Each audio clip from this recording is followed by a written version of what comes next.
ऐसा छोड़ डालो चला था मशीन गड़ारी मत थी कहीं हाथ बार कट गल तो हो गई बवाल है जो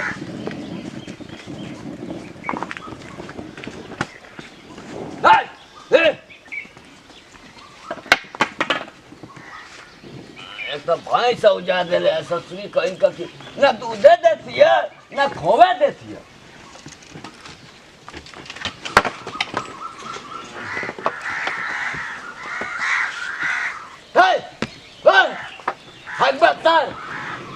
कौआ मौआ कजा हमारे दुआरे दुआर पर चल जाओ तो साल जब भैंस बाकी एकदम परेशान कर दिले हाँ गंजी पहना दो गंजी पहना ला मुँह तो छुट्टी एकदम हाँ तो यही कहीं के तो जाओ रे तो मुँह यही तो वो भी नहीं समझे में तो ना बाल बच्चा तू पहने और पहने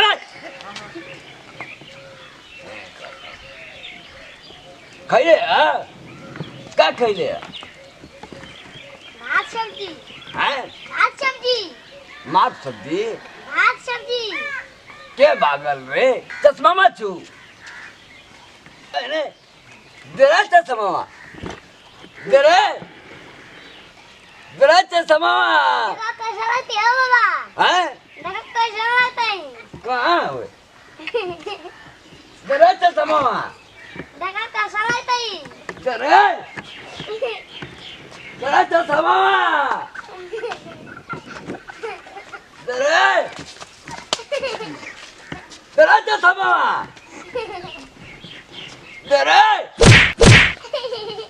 तेरे तेरा चश्मा दा भैया ना ए ले लो फुल्लू अब हीरा ए हीरा चश्मा दा तेरे दा अब हीरा अब दा दा बाबू चश्मा दा अब अरे कहाँ हो रे तेरा चश्मा घुमाई तेरा चश्मा तेरा ला हैं ला अरे तेरा चश्मा ला दे ला तेरा पिशाबा हैं पिशाबा हाँ पीछा हो का है तागोरा तक हो हैं तागोरा तो खटिया पे हाँ तेरा चश्मा कब हो अरे तेरे भैया हो क्या तो खटिया पे ये जाओ और तेरा हाथ में लो आओ आओ आओ आओ बाबा तेरा भैया तेरा चश्मा लो है लो हे बा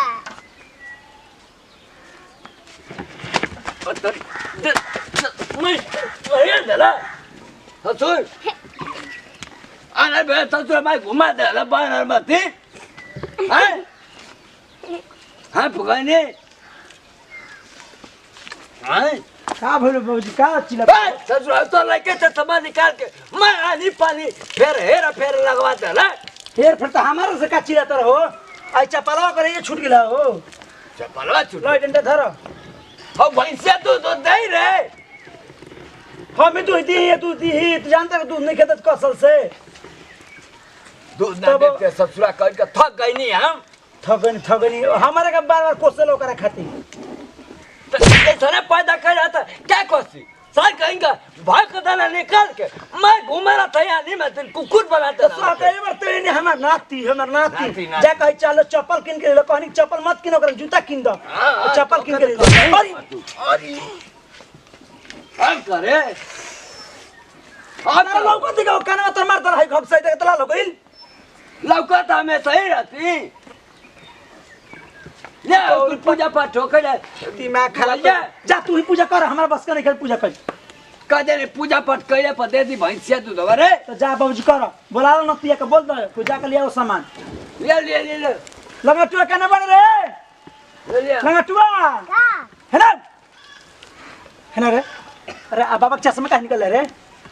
ना निकल बे ना हाँ ना थोड़ा हो मार थोड़ा हटा जो जो दूध पी जो आओ काका चप्पल पहन ले आ जो धैले बनी पूजा के सामान बाबूजी के लिया कहनु जो लिया के दे दे जो उठ पहले पहन जो पेरा तो बाबूजी हम जाते जाए रे बाबा के संग पूजा करवा दी है जोन करे कोई पेरा तो ना हां जा अपन हां जाते नहीं हम हाँ हाँ पूजा करते पूजा करते हाँ के तोरा के दीदी हल रे सही में न बाबूजी के कई गुने के उठल होल रहता सतर में जगह दे से चल रे कहां बड़न पापा रे तोर पापा चल ताकत हूँ तो के दूध हर देवे के चाहिए तब पेप्सी पियबू का तब देबू को ना देऊ का अरे बानर में तीन ताकत है जना तकी का बोलत है रे वो मुड़ी लावत है दारू पियबू ले रे जल्दी जल्दी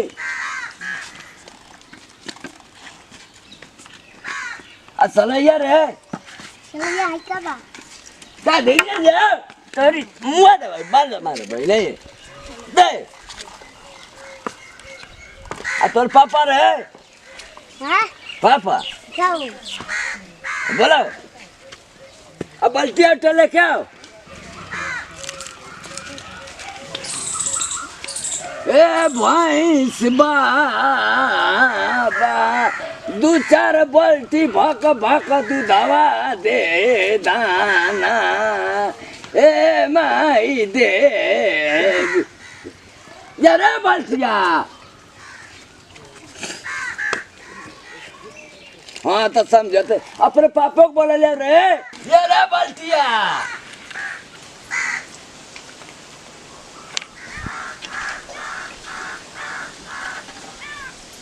यारे बाल्टिया बाप रे बाप अरे दे दे तू तब पूजा पाठ ना करे के रहा तो सुंगा था हमके खाइबू का ना दब ताकत हूँ बना दो कह के दे दा दूधावा का सुबह बैठल बनी बाबूजी हाँ का सुबह बैठल बनी भैंसे का पूजा करत हनी तो करब ना तोर पूजा करी हाँ। कर दही पूजा सुतल नहीं लइका जाके हमरा मुंहे पर नारियल फूल ले जाके कहता चल बाबा बुलावत रह आई का दूध ना देते भैंस केकर पूजा करी पूजा केला से भैंस दूध दे हाँ। आ कि खइला पियला से भैंस ले दूध दे पियले से दे हां ना ना दे करब पूजा ऐसा ही करब सही में एकदम ना एकदम डाल के रख दे करी पूजा कहिला त खिच के आगा मुंह पर मत दे दे ना खाइबू दूध ना खाइबू दही ओने ई बताई बाबूजी कि केहू पूजा करला भैंस के दूध देला खातिर हाँ। हैं तो करी के कर दे के करब। करी करी खाली अपना मन पे कइले रहतनी करी जय भैंस बा दे दा दूधावा ए भैंस माँ करे आओ आओ धीरा आओ रे आओ आज पहले ही बाल्टी लेके चली ले बल पे रही ना कहना दूध देकर तो लेके चली ले बाल्टी आए ए भैंस बहिनी दूधवा दे दा ए भैंस जी दूधवा भान टपा का भान का का हो बाबूजी का बोल रहा भैंसिया की पूजा करते तार माथा संकल बा का हाँ। हां ए भैंस माई ए भैंस जी अरे का पगलाइल बड़ा बाबूजी हैं? का पगलाइल बड़ा दूध खातिर पूजा करत है। त मुंह तोर कर मत पूजा दी हाँ हां तो कहाँ करी पूजा के लिए से दूध दी तेरे के हाँ हैं तेरे खोपड़ा बाई चिको करे ना तो बेचारा ये बताओ पूजा पाठ होला आदमी सही हो जाला हाँ। दवाई खाला तो आदमी सही हो जाला हाँ। तो अगरबत्ती धरे से का जनी 5-6 किलो दूध दे दे कैसे दूध दे दी ना बच्चा बना कुछ तो दूध कैसे दे दी दे पूजा पाठ के लिए तो कर पूजा बैठल बने हम यही से पगड़ी बानी के बैठ कर देखी दूध दे ले तो ना है ना हाँ देखिए रे हरा लगा तुआ बल्टिया के धर दे आते हम गिलास लेके ओड़ा जा रहो बाबा के संग संग ठीक बा हां मुंह बनेबा मुंह मार लौरी संग बनेबा मुंह जब बच्चा दे तबे दूध दे वैसा ना हां एक से दूध दी दिमाग खराब तो बा कैसे दे दूध बताओ जा बाबू बल्टिया लेके दूध ले जा आज पूजा कर अगरबत्ती दिखाओ जा ए भाई अरे अपने माई के तनी भेज दे इनका खबर ले भेज अपने। जावा कोई हम देखते हैं। शिकार कह के दूधवा दे दाना देखते पेरा रे देख फालतू बोल खलसा हाँ जा दिखाओ अगरबत्ती जा का भइल जा दिखाओ का बोलैनी है देखी रही खाए तो पैसा नहीं कहे नारियल फूल हाँ। अगरबत्ती माचिस और लेके मचा के रखो अपने घर में बाल्टी ले आवता बार दूध बार घोटे गाय के मार हां तो ये के ना बोलनी हां यति मचा के जा रखो दिखाओ पूरा गांव जा से अगरबत्ती पागल पागल आइल बन बल्टी ला तू ली जा हाँ जा हम बैठ के देखते बन तो ही बेदम बाबूजी ने 500 रख गेल बनी का के इनकरा की बुद्धि दे दिहला जी ए भाई सी भाई ना हटा बनिए से लतावा दे देले मुंह पर मुंह दे बाबा मेरे पूजा पाठ में तनको अगर मत बोले चुप रह हां मत तो करी पूजा मत पूजा बोलो। पाठ में बट करे चल बाजी, के करे, करे। चली उठी रहू ले रे ए लंगा तू चले। बल्टी दे दूध दे दे दूध दे दे दे जो दूध ए भाई सी माई तो के अगरबत्तिया धरैनी पेना जा 5 किलो दूधवा दे दाना का जिला तनी जी नहीं खे बुझा तनको अरे अगरबत्ती देखा देकर भैंस गाज फेंकती है देखो अगरबत्ती में खाता देख दो के ताकत है उनी से मार हंसत है जकुल अरे जाते दे करे बाजी करे पूजा कर हम देखा तू 5 किलो दे दे तो 1 किलो ले किलो मुई डलाते तोर बाप का करता हम देखो दे बोला ए बाबूजी तार कब समझदारी होई है ना बताओ करे है ना दे नारियल पोरी है ना पहले हां रे लंगा तू रे भाई ले बल्टी लेगा बल्टी आई लेगा बल्टी ले क्या रे का ले बल्टी जैसे दूध लगी तुरंत लगा दी हां लगा दिए हां चलो है ना चलो है ना रे बल्टी हेले है नारियल ले जके ए माइक दे दे आप पटक देते हैं ठीक बनी अरे, और क्या खाजी है ले हां हटा पूजा कर चल बा दे ये मैंने जरा लग जाओ फूल लग जाओ हटा भाग ए भाई सिमाई भाईला करे लाठी धरा कौन है भैंस मैदान पूजा में भंकर का गाइदा देखा पूजा में पूजा हम भंग करता नहीं नौटंकी को दूर दरबार पूजा भंग कर देता आ सर तो पूजा में भंकर बा पूजा में मार देखा नहीं हम करा तू ए भैंस माई पूजावा करत है दो बाबूजी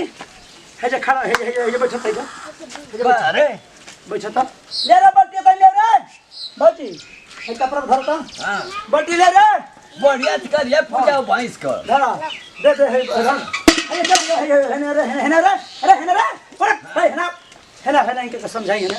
है जे खड़ा रह जा आराम से बैठ है देखिए मारा मत बाबूजी ये जब बैठा रहा नु हाँ ए बाबूजी एगो पाला दे दो हैं गलत भाई पूजा करल जाला नहीं बताओ कि भैंस के तू कहता दूध दे दे इको आलतू फालतू बात करता रहा सर हमके पूजा करा था कहा था ए बाबूजी को हाँ। पढ़ा देता हम हाँ। पढ़ा दे लाख मैं नाच कर देला पूजा पाठ नाच के दे नी बच्चा तो देला ही नहीं खा अब दूध दे कइले बड़ा आ तू ससुर खाती बैठल है जब चल बा घर हला या का बच्चे देखो खोसे चल तो बस चल उठा हटा हां तो ले मरे बच्चा खा जा ना पढ़ा दे ला हम तो का पढ़ा बियाह वाला लगते पढ़ा था दे वाला है हमके पढ़ा दे वाला बताओ थोड़ा पूजा करता है बहुत पढ़ा था बाबूजी कनु आओ ये करे छोड़ नहीं आ के अब दे दो पड़ावा अगर बच्ची तो कहीं बतावा हो इसका समझ में नहीं खाती जी को चलो ये तो धरा अब तू एगो हुआ तो फालतू जहाँ काम कोई तो हमारा सब और केहू ना हो भैंस बच्चा दे रहे के दूध दे दी के बिस्कुट भी ओकर 6 महीने बिस्कुट भाई हम मुआ ना सारे है तो क्या भाई ने हैं सर हम पाड़ा दे वाला भले हम है क्या करबती रहा तो का तो है बाबूजी एगो पाड़ा दे रहा मुआ ना सर मारते है जे तो के करा देखा तो दे दूध कहे सर आवा कोबरा में लुक केला माई के साथ हवा आए आवा सब तो क्या बताओ क्या उलट मार बता हमारे के कहता बाबूजी पाड़ा देता हां तो क्या बताओ थी हम हाय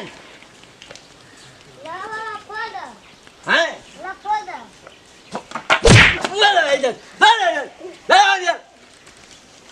ला बाबा फोड़ दा यो सर चढ़ैला में चढ़ गया तो ला बाबा फोड़ दा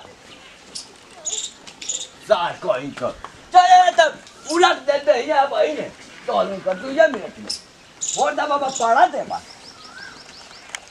प्रणाम करते हैं भैया और चुका को लत हम रोल का छोटका लड़का छोटका बेटा भैया खास खरो हमारा नेहा म्यूजिकल के सब्सक्राइब नहीं कर सब्सक्राइब कर बेल का बटन दबाई